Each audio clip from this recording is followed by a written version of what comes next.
Today is Monday, December 28th, 2020. Coming up on Roland Unfiltered, broadcast live from Atlanta, Georgia. We are in the stretch run. It is 8 days until Election Day. We were here on the ground today covering Pastor Raphael Warnock and John Ossoff. We'll show you and hear from them from the rally they held at New Birth Missionary Baptist Church. We'll have that for you, plus my interview with the pastor of New Birth, Pastor Jamal Bryant. Donald Trump finally signs the bill for COVID relief, a $900 billion bill. But what about the whole issue still of $2,000 going to families? Republicans have rejected that. Trump says he wants it to happen. Democrats have said, we've been wanting this thing to happen. Folks, COVID-19 is still on our minds in D.C. The council has passed a bill that allows children to get vaccines without parental consent. A Prince Williams County, Virginia sheriff fired a deputy for his disturbing comments on social media. Also, a 71-year-old South Carolina man is suing the police there for detaining him while he was naked. In Columbus, Ohio, the police officer who killed a black man last week, he has been fired. Plus, the first black college president is being honored with a bust in Vermont. And today's crazy-ass white woman falsely accuses a black teen of stealing her iPhone. Wait until you see this video that has gone viral. We'll also be talking with the father of that young man. It is a jam-packed show, and it is time to bring the funk on Roland Martin Unfiltered. Let's go. He's got it. Whatever the biz, he's on it. Whatever it is, he's got the scoop, the fact, the find. And when it breaks, he's right on time, and it's rolling. Best believe he's knowing. Putting it down from sports to news to politics. With entertainment just for kicks, he's rolling. It's on go, y'all. It's Roland Martin, yeah. Rolling with Roland now. He's funk, he's fresh, he's real, the best, you know he's Roland Martin now.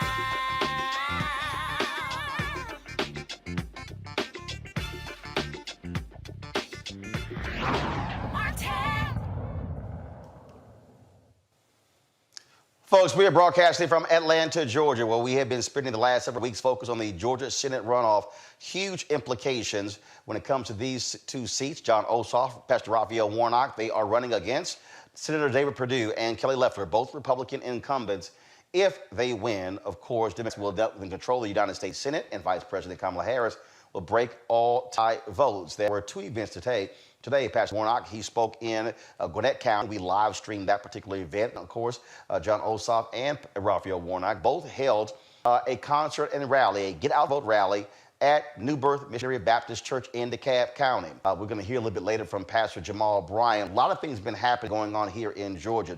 The folks at Black Voters Matter, they have been going to council meetings. They've been going to court, battling efforts to frankly strike black folks from voting. They, of course, successfully fought Republicans who wanted to somehow dismiss 3,000 votes in Albany, Georgia, significant black population. In fact, I will be there tomorrow keynoting a Get Out the Vote rally taking place in Albany. And so in just a second, I'm going to be hearing from Cliff Albright, co-founder of Black Voters Matter, to give us an update on exactly what they have been able to do to fight back efforts to suppress black votes. Folks, everyone understands the nation's eyes are all on Georgia, these two critical races. And so that's why you see so much effort. Millions and millions of dollars are pouring into this state. Folks are raising money left and right, funding efforts on the ground. I've been talking to folks with the DNC, with third-party groups who've been out there. As I mentioned, Black Voters Matter, they have been really focused on what's been happening out there in rural areas. The Black Church Political Action Committee, same thing. They have been focused out there as well. Jamal Bryant, when you hear from him, he's involved with them. He told them, y'all completely ignore Atlanta. Go out to rural Georgia in order to get those black folks energized and get them to vote. Here's the deal. Early voting ends this Thursday here in Georgia. Some counties, it ends on the 30th. Others on December 31st. But the Ossoff and Warnock campaigns, they desperately want to get as many people locked in to vote early as opposed to January 5th, which is Election Day. Let's now go to Cliff Albright, the co-founder of Black Voters Matter. As I said, they've been on the ground galvanizing folks, but also challenging Republican efforts to stop black folks from voting. Cliff, y'all have some good news about the latest effort where y'all beat back the oppressors. Yeah, Roland, thanks for having me. Yeah, basically today there were challenges in two counties down in Albany, Dougherty County, and also in Newton County, which is in South Metro Atlanta, heavily black county. All of these counties were.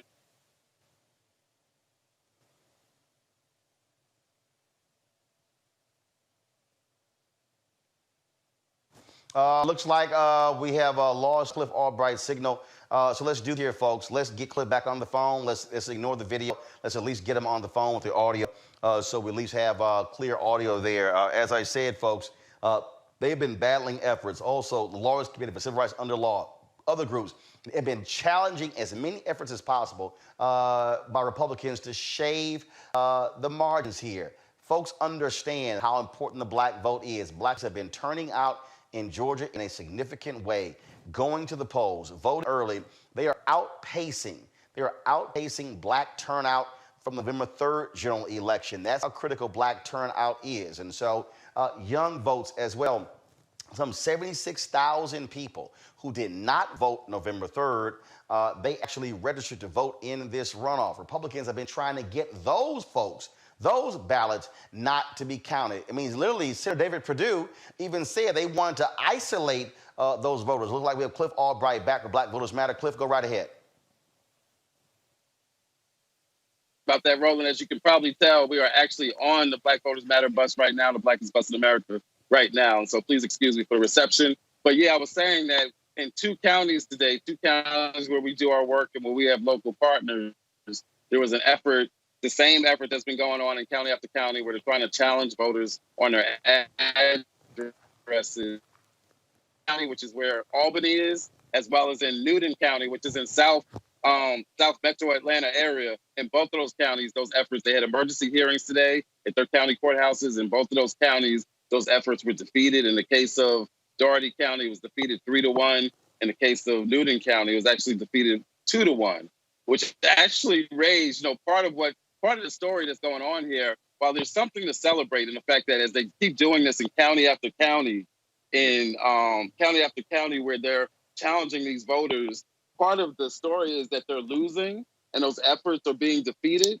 But the other part of the story is this. In a lot of these votes by these Board of Elections, it's close. It's 2-1, right? In most cases. Sometimes it's 3-1. There may have been a couple where it was unanimous.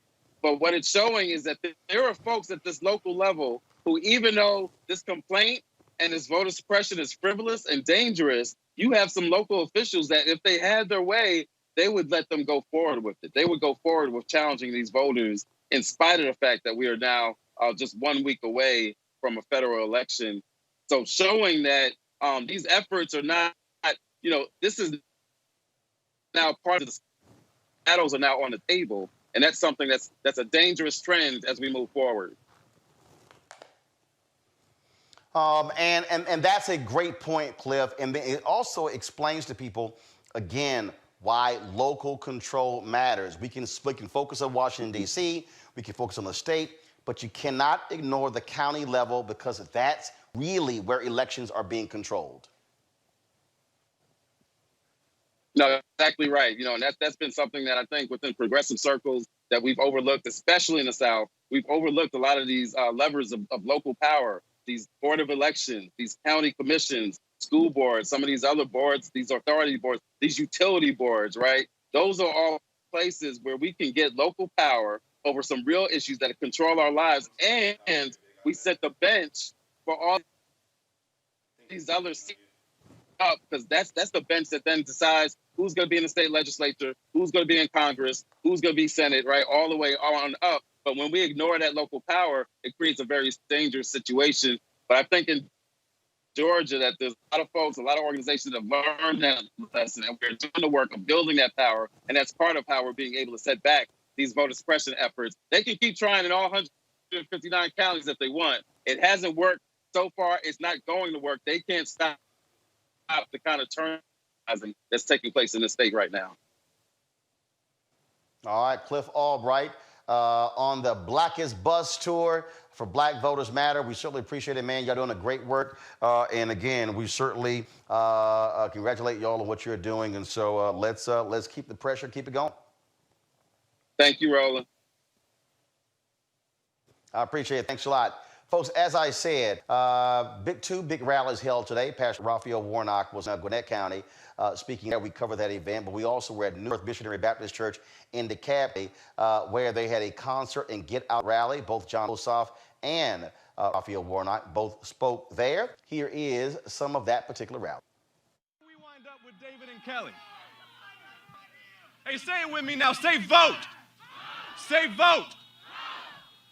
So we deserve better, DeKalb County, than two United States senators who saw a pandemic as a chance to enrich themselves but have blocked relief for the people they represent for 8 months. We deserve better, DeKalb County.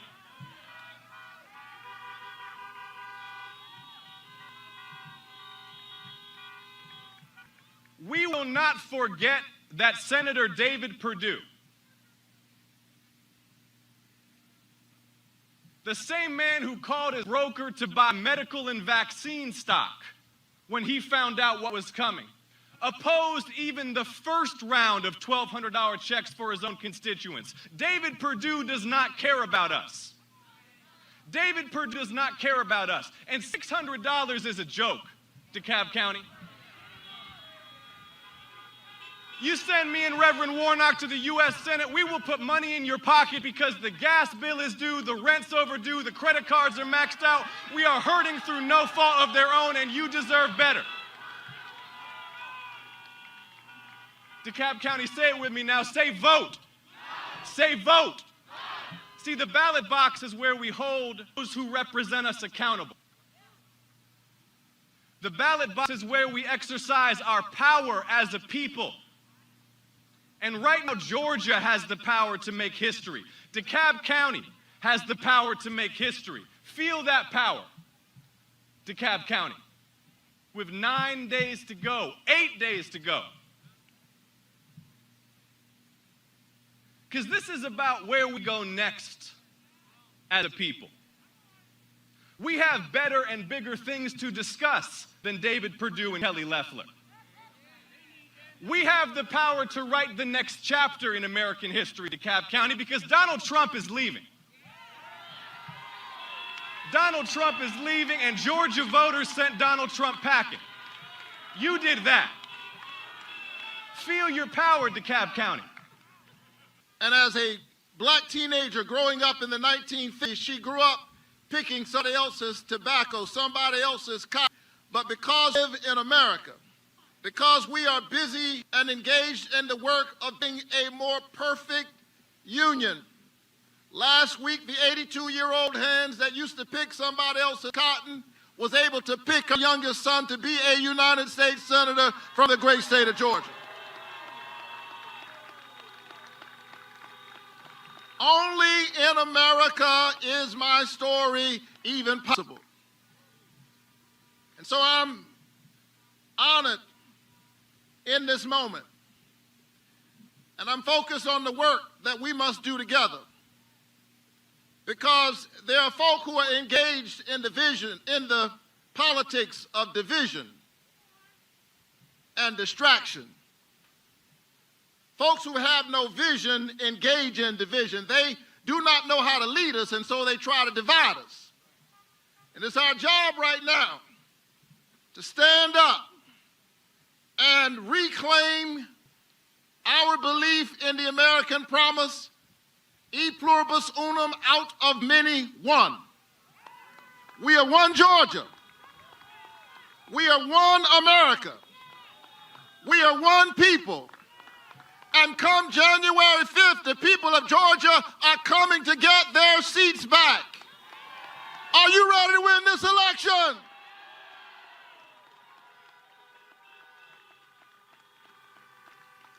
We got work to do. And I'm ready to work. Are you ready to work? My parents instilled in me the values of compassion, and hard work. Told you my mom grew up picking cotton in Waycross, Georgia. My dad was a veteran. Let's hear it for all of our veterans. Come on, let's hear it for the folk who stand up for us, who do the hard work. But we've got to do more than cheer for our veterans. We've got to make sure that when they come back home, we act like we remember what they did when they were away. They shouldn't have to fight just to get health care. They should not have to wait weeks and months just to get an appointment at the VA. We got to stand up for our veterans. Let's hear for them one more time.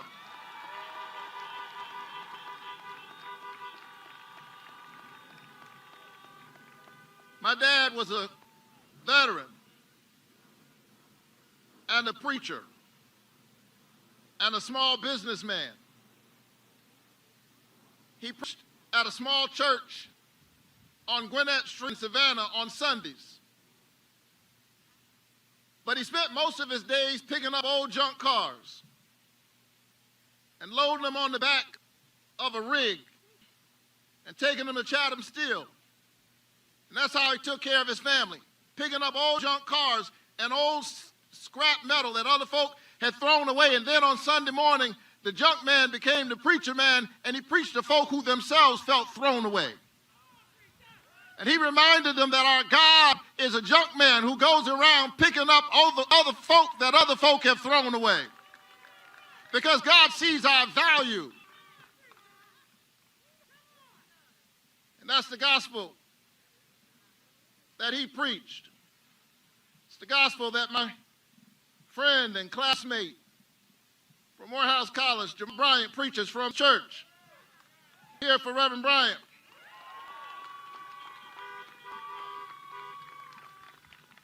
That's the work we must do together.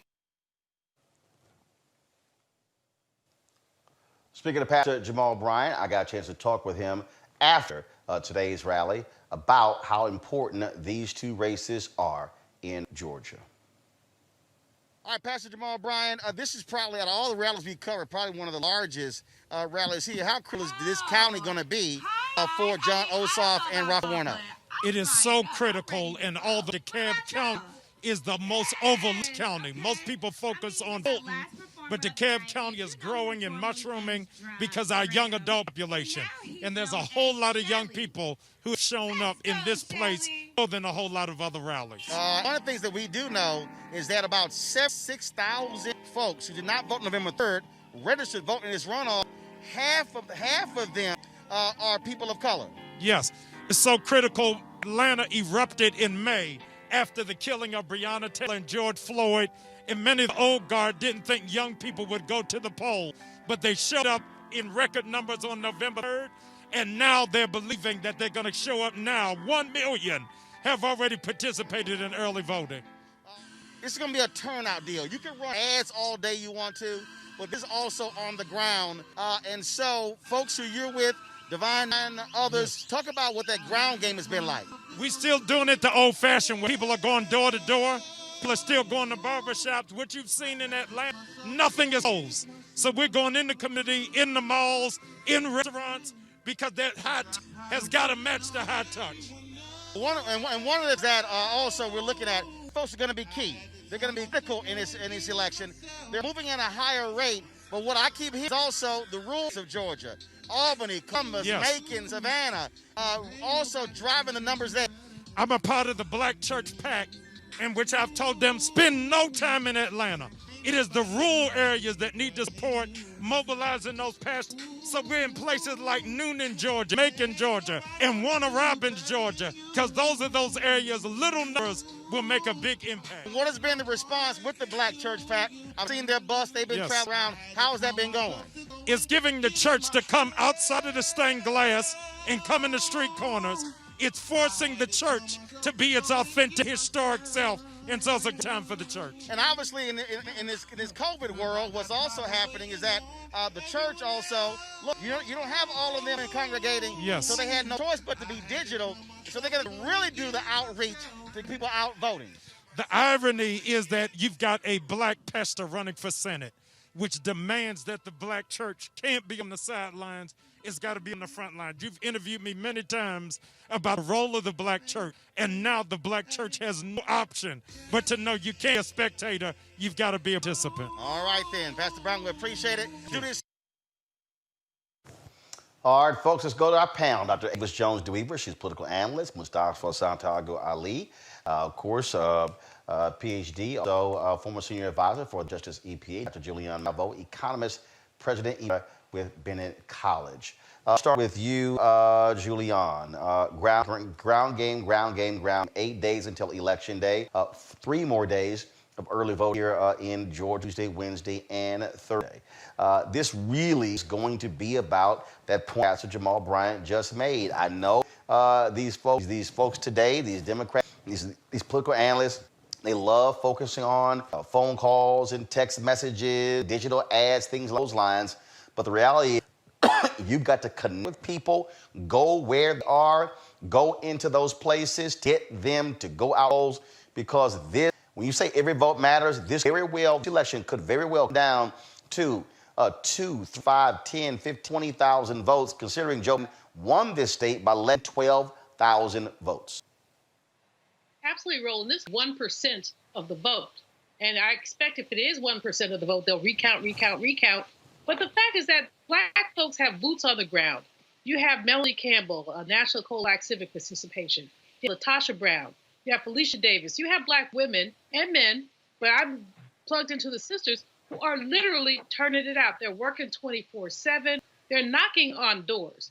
As many people said, this high-tech thing, I don't mean to be the old fogey. High-tech works, kind of. But the connection works a whole lot better than sending somebody an email. So if I knock on your door, as I go to your church, and we can't do that anymore with COVID, but if I knock on your door, if I meet you on a corner, you've made a connection. And we've seen people make connections, and that you see the turn high. Because typically, as James Clyburn has written in the Washington Post, basically runoff disfavor black people. But if we mobilize black people, we will turn out. And fingers crossed, we're hoping that they will turn out. The rally that you were at with Brother Jamal Bryant, amazing. The 2 candidates, amazing. The commercials that they put out, amazing. I especially like the one with the dog and the beagle. But amazing, making their point. And meanwhile, little Miss Barbie lookalike, and the guy who won't debate, but I forget their names. But in any case, those 2 are basically hiding behind their privilege. So we have to just give props to these courageous Democrats who can make a difference in the way governing goes down.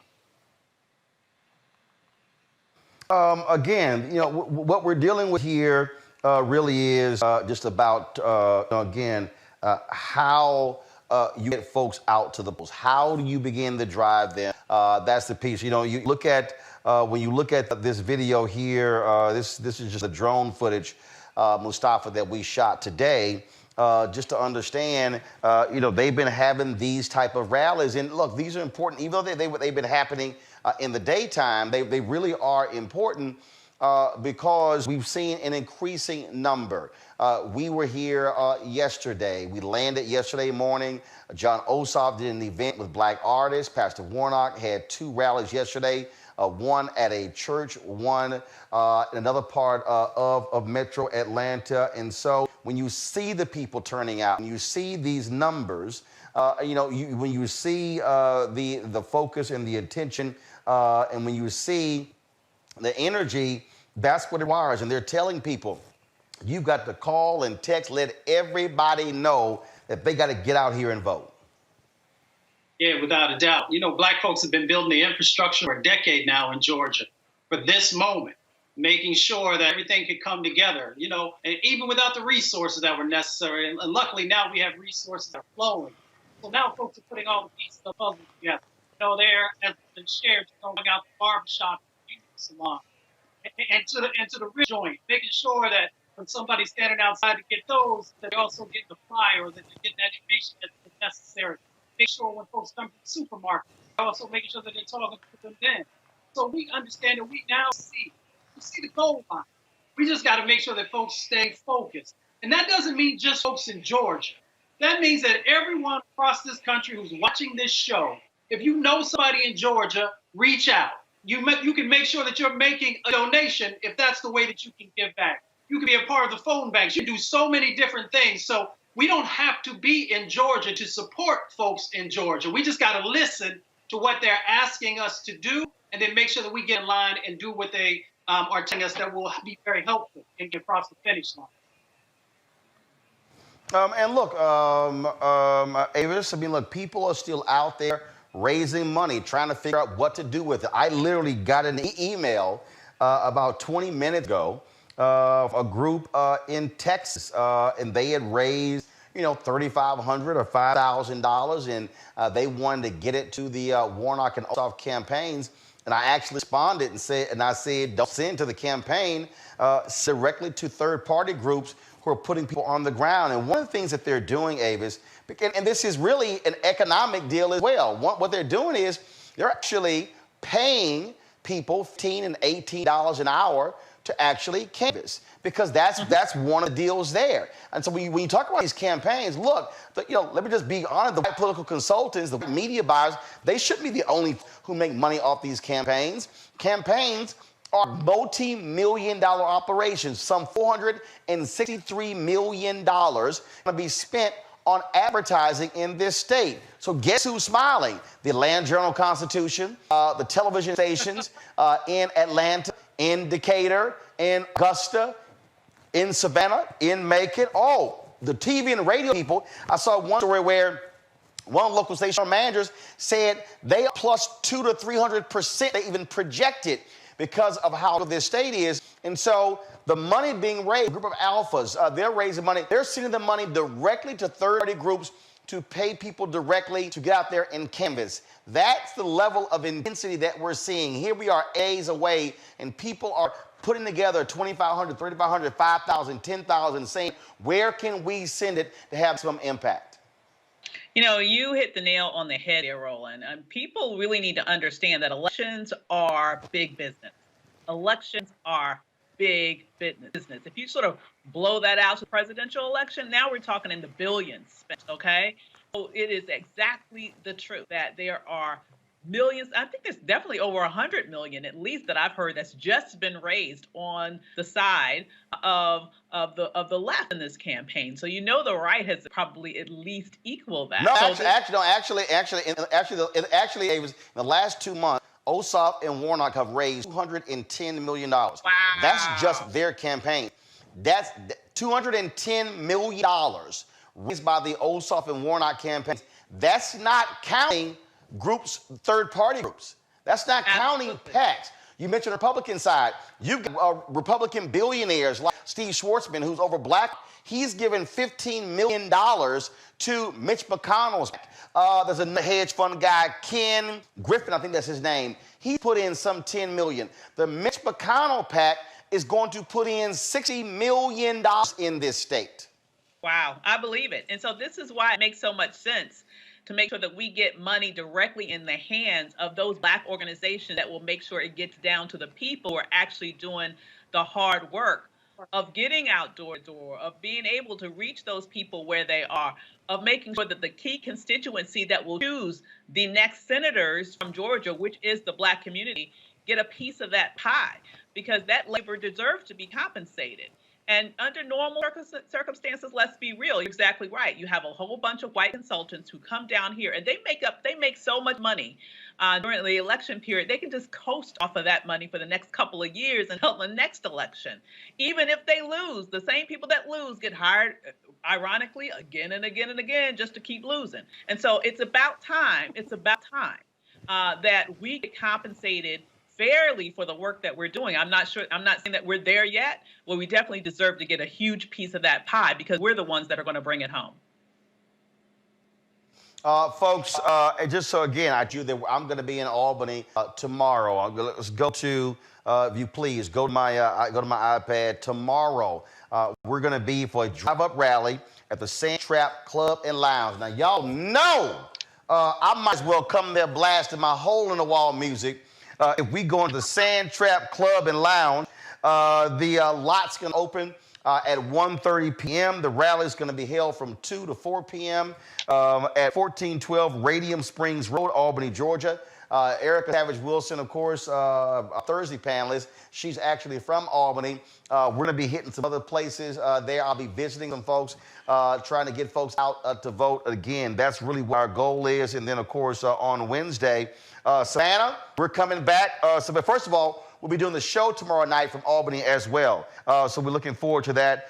Savannah, y'all don't worry. I'm going to see y'all on Wednesday. A rally taking place there from 3 to 4:30 in Savannah at Bethel AME Church, 1814 East 38th Street in Savannah, Georgia. That is being sponsored by Senator Lester Jackson and the Freedom Creek Foundation. And so it's all about encouraging our folks to get out to vote. So I'll be the keynote speaker at that event in Albany tomorrow and in Savannah on Wednesday. And going back to Julian, again, not focus just on Metro Atlanta is critical. Being to rally our people in Macon, in Columbus, in Warner Robins, in Albany, in Savannah, in Augusta, these places that are not in Metro Atlanta. Metro Atlanta makes up 60% of the population in this state, but the bottom line is this here. As you said, if it comes down to 1%, that means that if you look at, there are 159 counties, 59 counties in the state. That if Joe won by less than 12,000, but if you just say 12,000, okay, divided 159 counties, that means that Joe Biden, just use a number, Joe Biden picked up 75 more votes per county than Donald Trump. Now, granted, we know it could have been a big swing, but the bottom line is, out of 159 counties, that comes out to 75 extra votes per county. That's what we mean by every vote matters, Julian. Precisely. I mean, we look at the big cities, and of course, that man always wants to dismiss what happens in our big cities. But in rural areas, what's his name? Jamie Harrison in South Carolina has something called the Down the Road Pack. He talked about you have to walk down the road to get full participation. And that's what it's going to come down to in Georgia. We know that Metro Atlanta is very likely to mostly go for Biden. But what we don't know is the voter in one of these counties like Macon, who has never had an opportunity to touch a candidate or someone who has supported a candidate. And that person is going to be motivated by that touch. And so that's what we're dealing with. This is the best case, Roland, that we've seen in a very long time of every vote counts. We can't afford to ignore a single vote, to dismiss the fact that this person is rural or white or Latino. We've got to go after every vote. This is, and people say this every time, this is the most important election. But if we look at the victory of Biden, it will not be actualized unless we can capture that in Georgia. And that means literally going after every single vote. And there's a lot of money on the table, as Ava says. I mean, $400+ million in ad buys. These PACs, Mitch McConnell PAC, other PACs. But we've got our PACs too. And what we have that advantages us is the boots on the ground. We have folks like LaTosha Brown and others who are not sleeping, who are riding on their buses, who are making sure that people understand what's at stake here. But we can't forget, and I love the fact that people all over the country are sending money to make sure that our people get paid, because we always are the volunteers. But if people are taking time off work, if people are pay folks, at least give them a little stipend so they don't have to sleep, wherever. So, no, we've got to go after every vote. All right, then, folks. Let's talk about a story that just really took up over the weekend. This suicide bomber, Anthony Quinn Warner, who killed himself in the bomb blast in Nashville that shut down an entire block, has really damaged a significant number of businesses. But what's really strange here is how these white media are describing this. They are afraid to say white domestic terrorists. Now, let's be real clear. If a Muslim had set a bomb in an RV in a major American city, I think Trump might go maybe 1 minute without it. Has he said anything about this bomb? No. It's amazing how they won't call this guy a terrorist. If you blow up an RV in an American city, you are a terrorist. You are a suicide bomber. You are a suicide bomber terrorist. They won't even use the language, Avis. No, and it's not surprising because we see this every time. White violence is always excused. White violence is always minimized. White violence is always, quote unquote, justified. They want to provide some sort of angelic image of this person who committed this terroristic violent act. And it happens over and over and over again. The reality is the vast majority of individuals who perpetrate domestic violence to the extent of terrorism in this country are white men. And the overwhelming majority of them specifically are white men who align with white supremacist ideology. The vast majority of terroristic attacks that have taken place on this soil have been perpetrated by white men.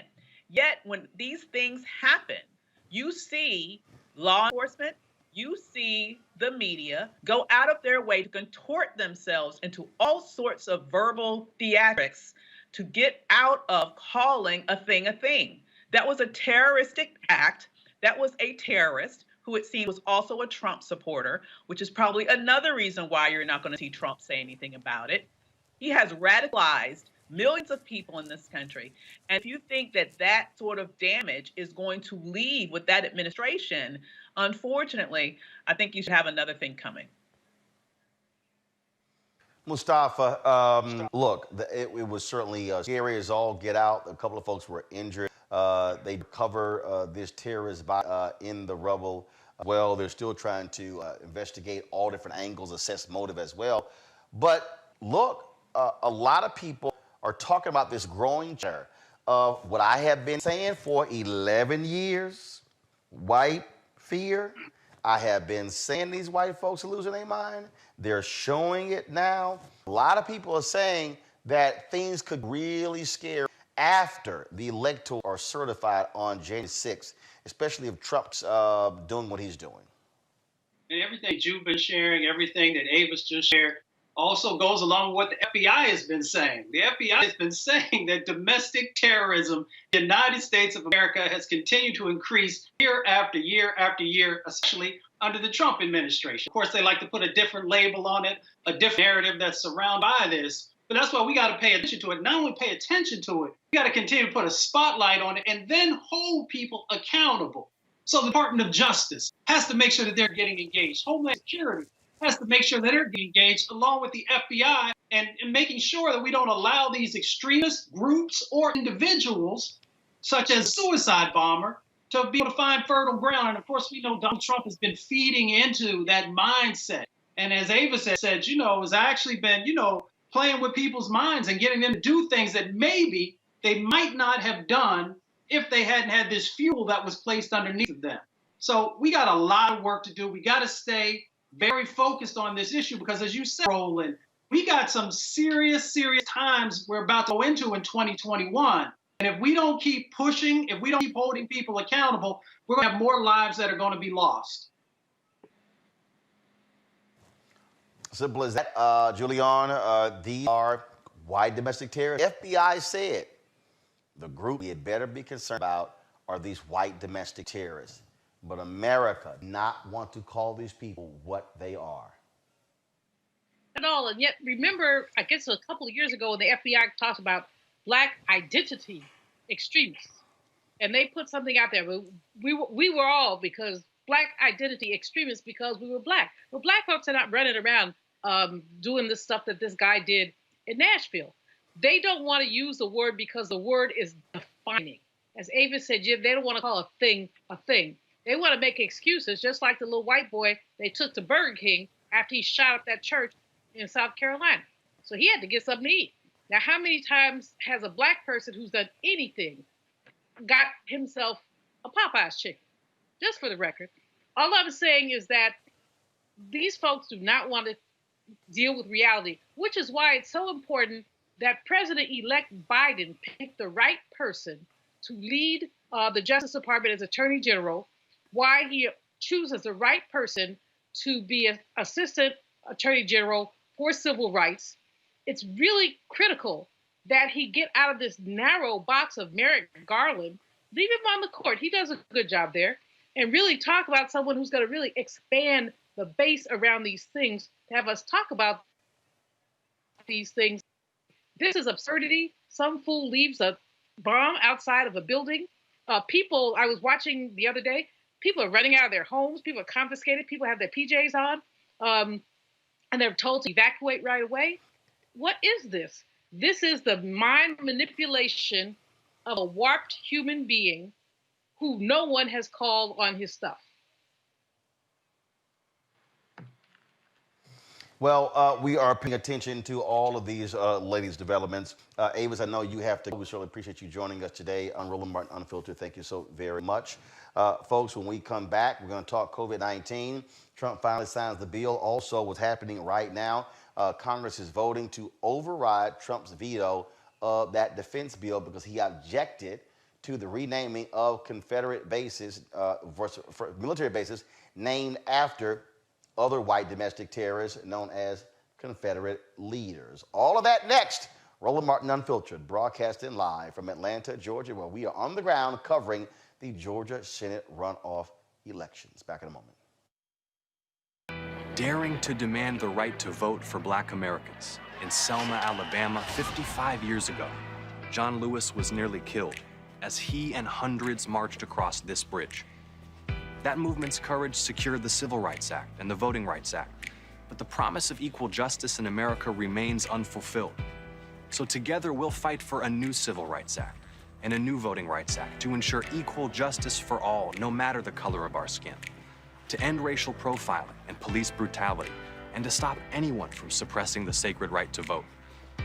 Congressman Lewis gave me my first job. He instilled in me the conviction to fight for justice. He said to never give in. Never give up. Keep the faith and keep our eyes on the prize. I'm John Ossoff. I approve this message. Too many people struggled, suffered, and died to make it possible for every American to exercise their right to vote. When you're 22, you absolutely do not expect to be diagnosed with cancer. You know that it can always come back. And that's why I'm supporting Raphael Warnock, because he understands that healthcare is fundamental to people's lives. I'm sick and tired of being represented by people who are actively working to take away my healthcare. Raphael Warnock fights for people. That's what he cares about. I'm Raphael Warnock, and I approve this message. We learned early in Sunday school that thou shalt not steal, thou shalt not bear false witness, thou shalt not have no other gods before me. Raphael Warnock's opponent seems to have forgotten these basic Sunday school lessons. Her gods of greed, her lies about Pastor Warnock, and her shady Wall Street practices are evidence of this. And on January the 5th, let's bear witness that greed, lies, and shady dealings don't represent Georgia. Let's send Raphael Warnock to the U.S. Senate to fight for the least of these and not Wall Street billionaires.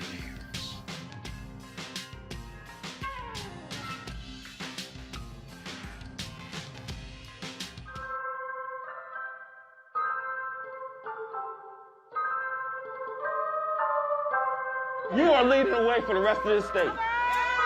And we believe that this state is on the verge of shocking the entire country.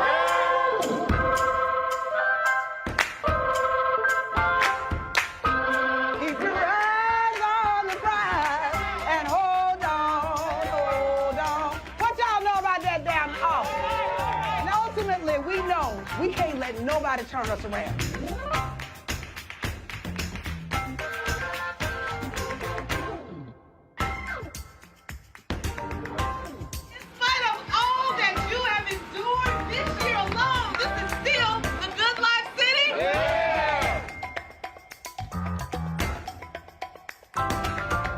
if it turns out that the Senate is hinging on one seat and there's only one race left,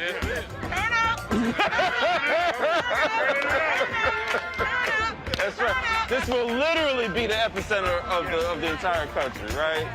So we ready. Music has an ability to be able to help us feel connected. And that's because music has a way of speaking to the spirit. And it is the spirit we're going to change this country with. It is going to be standing in a space of our power and in the fullness of our spirit of love and the spirit of humanity. That is what's going to transform America.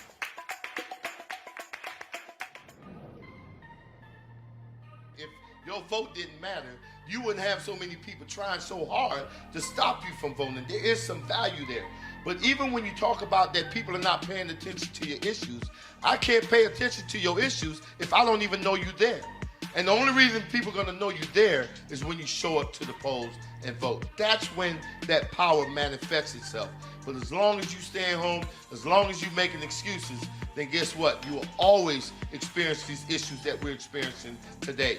And another thing, don't get caught up in the candidates, right? There's no such thing as a perfect candidate, but you should be going to vote for the most important person, and that is you and the one you love. You talk about you'll fight for the one you love. You're willing to die for the one you love. You need to ask yourself, are you willing to vote for the one you love? Because if you don't, there's going to be somebody's neck on yours pretty soon.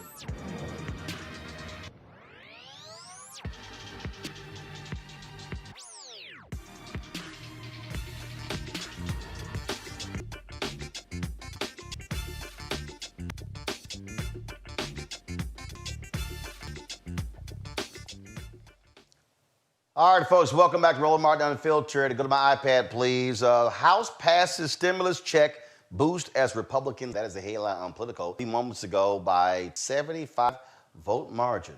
275 people voted. All Democrats voted for the $2,000 checks to American taxpayers.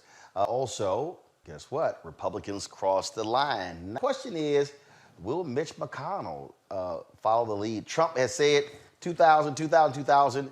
He says he cut a deal with the Senate Republicans. Let's actually see. The other thing is this here, Julian and Mustafa. This puts lots of pressure on David Perdue and Kelly Loeffler in this state because the question is, will they vote for it? Mustafa, you first. Well, I guess we'll see. You know, they have not been strong supporters of anything that's been COVID related. So my expectation of them has never been that high, but continue to go down every day on a basic humanity level. By not doing, by not supporting, you're pretty much, cutting your own throat. And I say it that way, but you really are, because everyone across this country is hurt and folks need relief. And if you're not willing to give folks serious relief, why should give you their vote? Well, Mustafa, everybody's not Mitch hurting. But Julian, here's the deal. Mitch McConnell is going to be also independent because he's got Republicans in his caucus who do not want to support this. All of a sudden, they care about the deficit. But he also knows it'd be really painful to Loeffler and Perdue if they're going around Georgia. Here you have Loeffler, the richest member of Congress, saying, Americans, y'all good with $100, not $2,000. They're going to have to answer the question, and they're going to have to answer the question, do they even agree with Mitch McConnell and choosing not to bring the bill up? So this could actually hurt them, Georgia. It absolutely will hurt them. The only challenge the interesting thing, Mustafa said everybody's hurting. No, everybody is not hurting. There are a whole bunch of Americans who are doing quite fine, thank you. The top 45 of Fortune 50 companies have their profits up. So anyone who's holding stock in those companies is making more money. And this is where we see the bifurcation. We see about nearly 1,850,000 people a week filing for new unemployment claims. We see, we've all seen the lines snaking around corners. We've seen this new term, food insecurity, which to me just means hungry. But we've seen this new term being bandied about quite a bit. And so there are those who are hurting, but there are those like little Miss Barbie, I think her name is Kelly, who is doing quite fine. So Mitch McConnell is sitting somewhere between a rock and a hard place. he knows what American people need, but he also knows what his investors, what his wealthy people need. And he has not heretofore been inclined to push anything that was helpful to people that are at the bottom. The bottom now means the bottom 60% means more than half of us. So it's going to be very challenging. And I hope that Warnock and Ossoff make most of it in terms of their messaging and commercials. Folks, coronavirus is dominating so many different conversations. Of course, we continue to see how it's impacting this country. A bill, though, passed by the Washington, D.C. City Council last week has gotten some folks upset. It would allow children as young as 11 years old to get vaccinations without their parents' consent. The law says that if a doctor determines a minor is capable of informed consent, they will be able to seek government-recommended vaccinations if their parents object to on religious grounds. They could also be vaccinated against the human papillomavirus, which is recommended for older children. Some parents oppose it because the virus is sexually traded and they object to their teenagers having sex. The bill pushed by Councilmember Vince Gray, who was the chair of the Health Committee, was approved 12-1 with a one holdout being Councilor Trayon White. To become law, the bill has to pass a second vote by the City Council and then go to Mayor Muriel Bowser for her signatures. Any concern here at all, Mustafa, with someone as young as 11 years old making the argument against their parents' wishes to get the vaccination? Smart law, bad law? I think it's a slippery slope. There are some 11-year-olds, probably some 10-year-olds, who are mature. But majority are still developing. Someone to supersede, a parent and make decisions for that. And then because I've worked with many folks in the public health and the medical world, I know how big they are. I don't know if they spend enough time with a child, and I want to reinforce that with a child. I actually know where that child is sort of in the developmental process.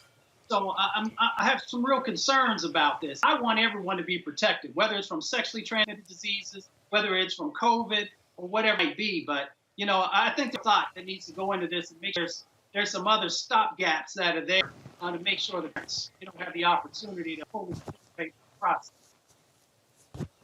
Julian, good law or bad law? Bad law. First of all, with the COVID, we have not had enough testing of people. I think the professor says over 16. I may have it wrong in the Moderna, over 18. So if you're going to let an 11-year-old choose to take a vaccine that has not been tested on their age group, very, very bad law. With the human papilloma, I have a different feeling, but I also think parents need to be essentially consulted. I love Vince Gray. His heart on public health is in the right place, but I think this is a law that goes in the wrong direction. All right, folks, let's talk about this story here in Vermont, where Black residents make up only 1.4% of the population.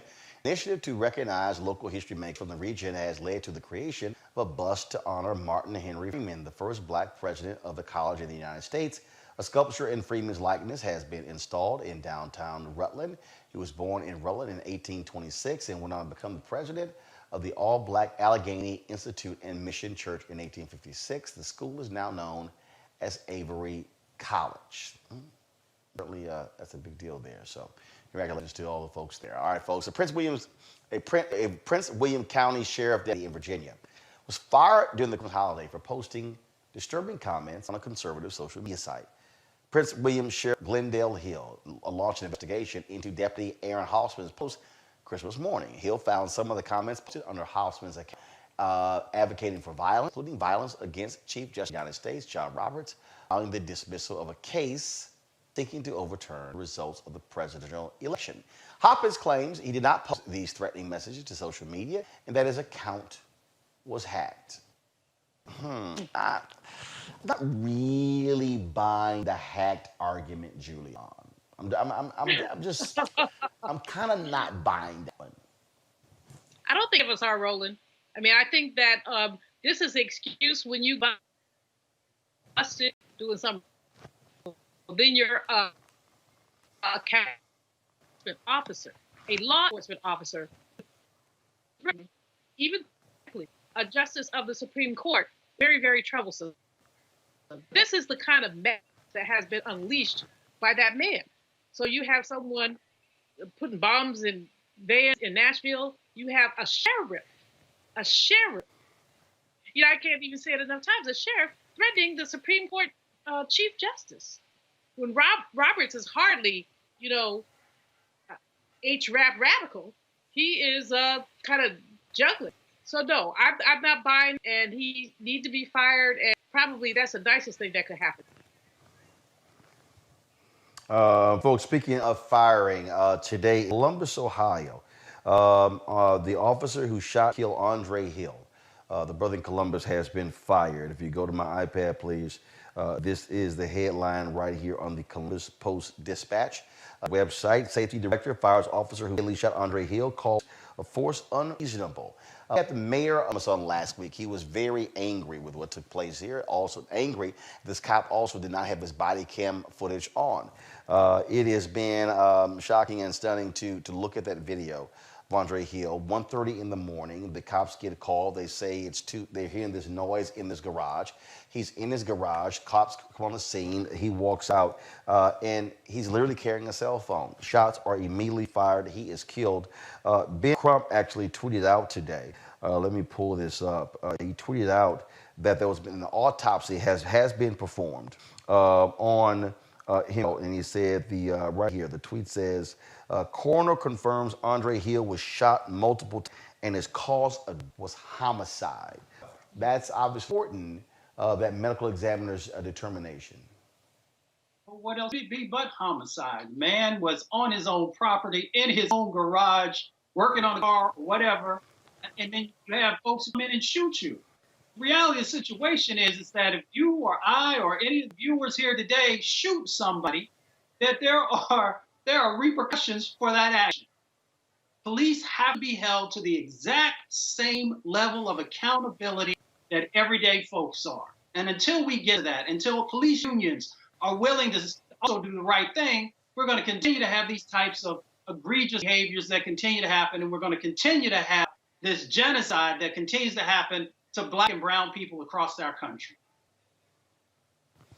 It also, Julian, it's really important, I think, here, the reaction from here. Because from the jump, he expressed outrage at the shooting and called for this officer to be fired. Typically what happens is you got elected officials who run for cover, making excuses for officers so they don't piss off the police union. Well, there's an increasing amount of egregiousness in what's happened to many unarmed Black people, especially Black men, and the police union's protection of any kind of crime. And so I think the mayor's reaction was right on time. But I think that what this really calls for is an examination of what these police unions stand for, why they protect people who do not deserve protection, why they ignore people who do deserve protection, and how some of these, I'm a labor economist, so I believe in unions and all of that, but you cannot have unions hold people to unreasonable standards. You shoot somebody and you get a pass? No. Heck to the no, to the no, to the no. And so I think that the bigger question, and which is why I'm so interested in what President-elect Biden will do with justice, the bigger question is, how can we hold these police unions accountable? Not just the officers, but also the unions who will basically defend anybody, anything. Yep.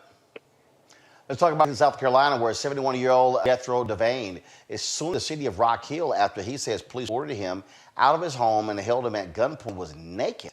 In 2019, Devane said he was sleeping when he saw officers shining light through his window. The 71-year-old got up and opened the back door to the officers were searching for 4 juveniles. When they saw Devane's door was open, they aggressively ordered him out of his home. In body cam footage, you can see an officer order Devane out of his home and hold him at gunpoint for 90 seconds. Devane is suing Rock Hill for gross negligence, civil assault and battery, intentional infliction of emotional stress, and outrage, false imprisonment, abusive process, civil conspiracy, and state constitutional violations. He's also demanding a formal apology from Rock Hill Mayor John Geddes. Mustafa? Sue them. He should continue to sue them for everything that they're worth. You know, you got an elder who's there. And if you know that elder was not involved with the 4 young people who they said was going on, that's neither here nor there. They continue to do these types of things that are inhumane at a minimum. So I say that he should continue to make sure. And here's the other thing that I want the viewers also know about this case, is that they actually, when this was brought to their attention, they decided to drop it. And then they also had one of the police chiefs or someone who had a conversation with him and said that he had to stop sleeping in the nude. That's the level of seriousness that they put on this gentleman's life and the situation that he had to go through. So sometimes the only way you can get folks to get some do right is by actually hitting them in the pockets. The problem with that is that lots of times that comes from taxpayer dollars instead of the folks who are doing these infractions and these dehumanizing types of actions against Black folks. So I'm all for it. I hope he gets every dime that he's entitled to. If he wants the apology, that's great. He has every right to ask for that. But hit them in the pockets until they actually do the right thing. Julian, just like the woman in Chicago, just like the woman in Chicago busted into her apartment in 2018. I don't often see white women butt naked being held at gunpoint by cops. It's just very interesting how it's consistently Black. It's the dehumanization of Black people. It's the re-enslavement of Black people. It's why we have a slogan that says Black Lives Matter. No matter what happened, it would not have taken one of those officers a minute to go and give the man a robe. So this was about dehumanization. Go get his robe. I mean, if you really thought there was something wrong, just go and so the comment that he shouldn't sleep in the nude is specious. Probably a third of all Americans sleep in the nude at some point or another. I don't have any statistics on that. I'm just guessing. But in any case, Mustafa is right. Sue him till it hurts. But it doesn't hurt the individual unless they have some culpability. So if the city has to pay, let's say, I don't know, whatever, make the offending officer, pay 1 or 2% of it. So the city has to pay $50,000, and the officer pay $5,000 of it. If you hit that officer in his pocket, he or she will understand that this is just unacceptable. And then the whole notion of the apology, people have apologized for slavery. They didn't do anything. There are no reparations. But the first thing that should have come out of that mayor's mouth was, we apologize for the inappropriateness of this. That should have been the first thing out of their mouth. But again, Black lives don't matter. As you say, Roland, you would not see a white woman or, a white man being paraded around nude. And so why does it happen to Black people? Because we were paraded around nude before. We were paraded around nude on auction blocks. And some people want to take us back there. And that's why it matters. All right, folks, go to a break. We'll be back in just a moment on Roland Martin Unfiltered. This is Dr. Jamal Harrison Bryant. Your vote matters. It's coming down to the finish, and this will be every vote counts. And so I'm charging every person in Georgia, make sure you vote, because it'll be your vote that'll send 2 senators to Washington, D.C.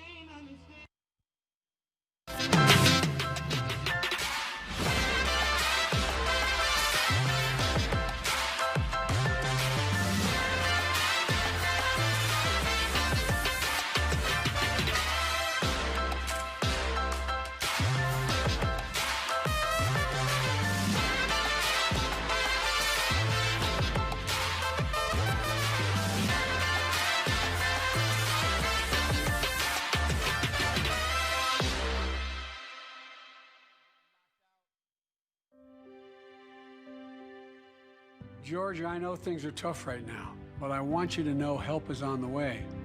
My administration is preparing to beat COVID-19 and get economic relief to the American people. On day 1 as your president, I'm prepared to sign a COVID relief package that fully funds the public health response needed, led by Georgia's own CDC. It will ensure free testing and vaccination for every American, and will get small businesses the assistance they need right now. Let me be clear, I need Raphael Warnock and John Ossoff in the United States Senate to to get this done. There are folks in Congress threatening to do everything in their power to block our efforts. We need you to get out there and vote for Jon Ossoff as well as Raphael Warnock. We need them in the Senate. God bless America and may God protect our troops. I'm Raphael Warnock. And I'm Jon Ossoff. And we approve this message.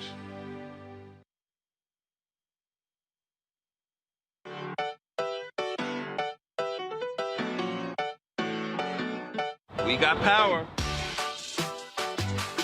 We're about to get ready to launch our We Got Power tour. Cliff and I are going on the blackest bus in America. We're hitting the streets again. We're going to be going through at least 12 states, maybe more. I'm just really excited.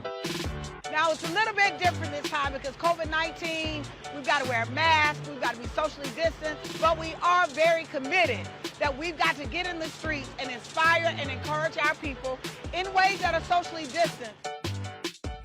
Ready to hit the road, ready to see our folks, ready to be socially distant, ready to mask up. On our way to Pennsylvania, we'll be there for 2 days, and then we're headed to Ohio to Cleveland. We're going to be just spreading a lot of love and building a lot of power. The very last day, we're going to be out here on the ground in these streets because our people need us. Can't stop, won't stop. Register to vote. You can even request your online vote by mail ballot by clicking the link or by scanning our QR code with your camera. Vote early. Vote today, because we got power. I'm Chrisette Michelle. Hi, I'm Chaley Rose, and you're watching Roland Martin Unfiltered.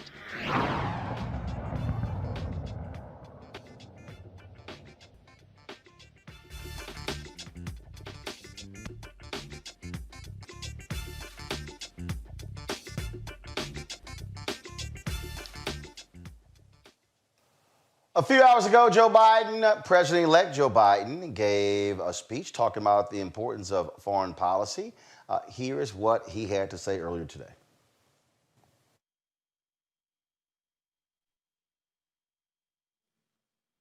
Before I begin, I want to say a few brief words about the explosion that took place Friday in Nashville, Tennessee. Federal, state, and local law enforcement working around the clock to gain more information on motive and intent. This bombing was a reminder of the destructive power that an individual or a small group can muster and the need for continuing vigilance across the board. I want to thank the police department in Nashville, particularly those 5 police officers who worked so quickly to evacuate the area before the explosion occurred, risking their own lives. And for all the firefighters and first responders who jumped into action early on that last Christmas morning. Their bravery and cool-headedness likely saved lives and prevented a worse outcome, and we are eternally grateful to that law enforcement agency. And I know the hearts of all Americans are the people of Nashville as they rebuild and recover from this traumatic event. Now, Vice President Harris and I, along with our nominees to lead the national security institutions, have just been briefed by some of the professionals who have been conducting agency reviews as a part of our transition. This is a long-standing part of the orderly transition of power in American democracy. We welcomed teams from the incoming Trump-Pence administration 4 years ago, gave them access to all that we had. And over the past few weeks, teams of genuine policy and management experts, many of them pre-government experience, who have gone into agencies across the government to conduct interviews with personnel, to gather information, and to assess the state of the federal government, that we will shortly inherit. These teams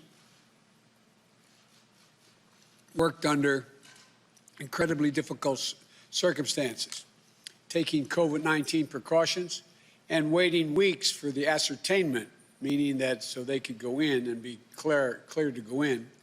But they have done an outstanding job. For some agencies, our teams received exemplary cooperation from the career staff in those agencies. From others, most notably the Department of Defense, we encountered obstruction from the political leadership of that department. And the truth is, many of the agencies that are critical to our security have incurred enormous damage.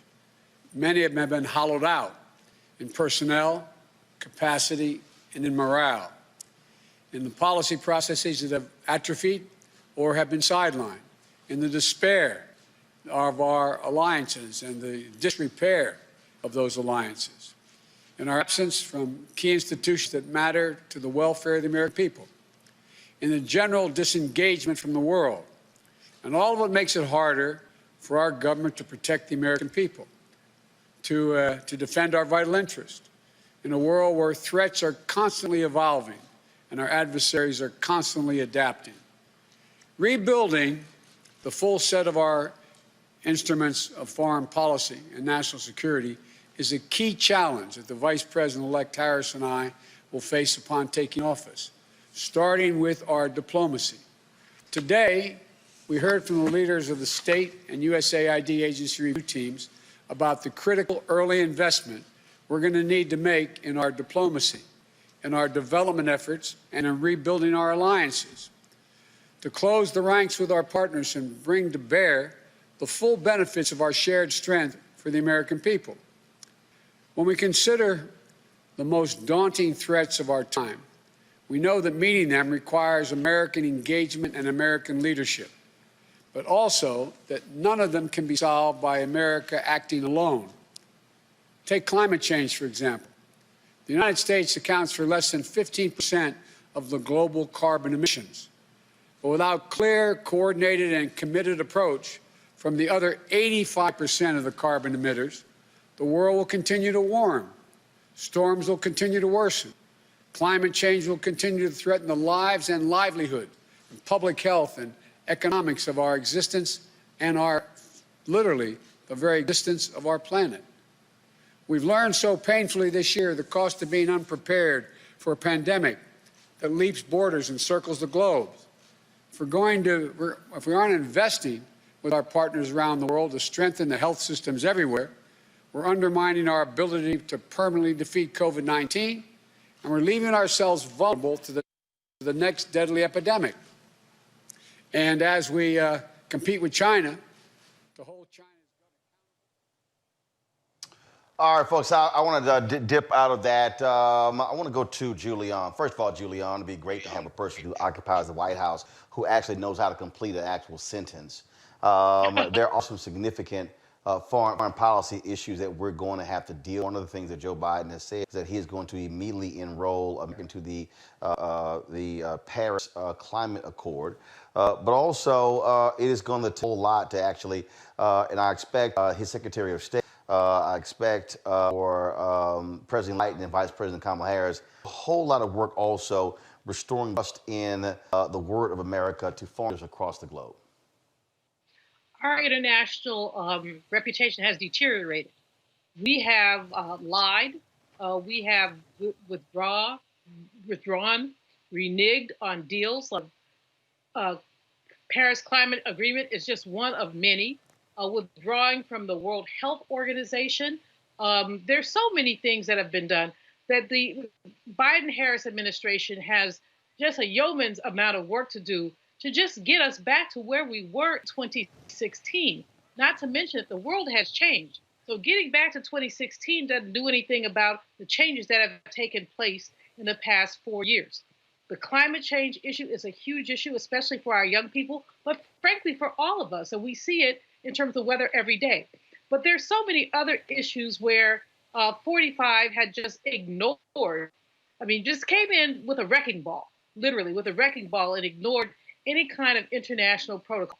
And so it's going to be challenging for Biden and Harris to restore that. But I believe they're equal to the job. And I believe that, as you heard Biden talking about, literally the way that people have been let go in the international agencies, reduction of the budget of USAID. There's so many things that were done essentially because we want to make America great again. Well, America cannot be great unless the world is great, unless we play nice ball with the rest of the world. And he was just not interested in doing that. It's going to be a hard job, but it's a doable job. To that point about the Paris Accord, Mustafa, that is obviously near and dear to you. That's going to be really important because America has no choice but to lead when it comes to of climate over the next 4 years with Biden and Harris. I suspect that is going to be a significant part of their focus in terms of the mission. Yeah, I'm pretty sure that on day one that they will make moves right there because the baseline, really, that's the basics that you got to have in place. You know, we're the only country on the planet who decided not to be a part of the Paris Climate Accord. But of course, we understand going back to where we are or were is not enough because, you know, the IPCC and the National Climate Assessment, what it is the top scientists around the world have told us that we're literally running out of time. And what you'll see is, you know, this COVID-19 pandemic, there will be other pandemics that will be associated with, you know, the changes that are going to happen because of temperatures increase and movement of people and species and all these other type things that will, you know, move in that. And, you know, President-elect Biden and President-elect Vice President Kamala Harris have a huge job in front of them, both on international and domestic. You got 2 million federal employees. You got 439, I believe, is agencies and sub-agencies and departments that all play into not just climate change, but also our economy and the international accords that are there. So all of that comes together that they have to be able to get their arms around. I just want to remind viewers again that the Trump administration has delayed and delayed and delayed those briefings and the critical sets of conversations that help people to get prepared for this huge job that they have over the next 4 years, hopefully 8 years. Well, it just goes to show you deal with people who have no integrity whatsoever when they don't even want to don't want to have a proposition because they don't believe they lost. And that's one of the things that you're actually seeing. You're going to see lots of mayhem created, and that's what you're going to see. And so I think we're going to get a lot of that. And the line is, I mean, we're dealing with petty people, immature people. That's what we're dealing with right here, Julia. Absolutely. I mean, if you look at what happened with the COVID relief, there was nothing this man gained by failing to sign a piece of legislation that his designees basically negotiated with both Pelosi, with both sides. There was nothing for him to gain except for to get attention. I'm still the president, y'all. You know, y'all are going to have to bow on me. And you saw people on both sides of the aisle literally begging him, please sign this. And he waited till the very last minute. Some people are going to lose at least a week of unemployment benefits. But this is all about him. And this has been all about him since he was sworn in January of 2017. But the fact that he lost, which is just so, he can't stand it. And because he can't stand it, he's taking it out on the American people. The fact that he won't sign the military bill.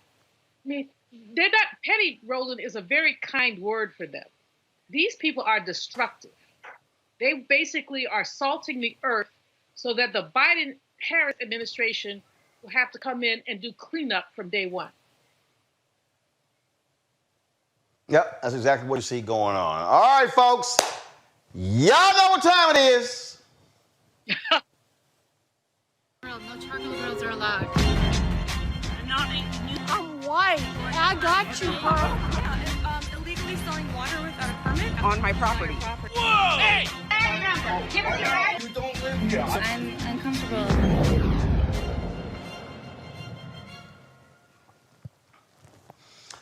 I have consistently said on this show, it's really not wise of people whose skin has not been touched by nature's sun to use the N-word to somebody who's black. You really shouldn't do that if you're also drunk. And the brother you're talking to is really big. So when I saw this video, I had no choice. I don't advocate violence, but I have no problem with hashtag Team Whip That Ass showing up in this video. Fuck my mama, fuck your mama, nigga. Fuck your mama. You know what I'm saying? pop him. I live on 400 Oxford Avenue, 2 blocks away. And you know what's crazy? I'm gonna walk to you. I'm gonna walk right to my house for you, bro. Oh, God, I'm not trying to disrespect you, bro. I'm not. I'm gonna say nigga all day, every day. Are you kidding me? Where you from, nigga? Where you from? Where you from? Where the fuck you from? Here, nigga. You from here? Get the fuck out of here. You a clown, nigga. Oh, God, you a clown, nigga. You from here? You a clown. What, you gonna smack me with that? Smack me with it. Smack me. Smack me, nigga. Come on, yeah. Drop it. Ooh. Yeah, you got yours, buddy. Call me another fucking nigga. I don't give a fuck. Hey, man, you learned this lesson, man. Ain't no reason to be Call me another nigga. Ain't no reason to find him out. Call me another fucking nigga. Okay, okay, okay, Okay. good. Good? You're good. You good now? You're good. I asked you not to call me a nigga. I don't blame you, dude. You're good. Hey, I can do what I want.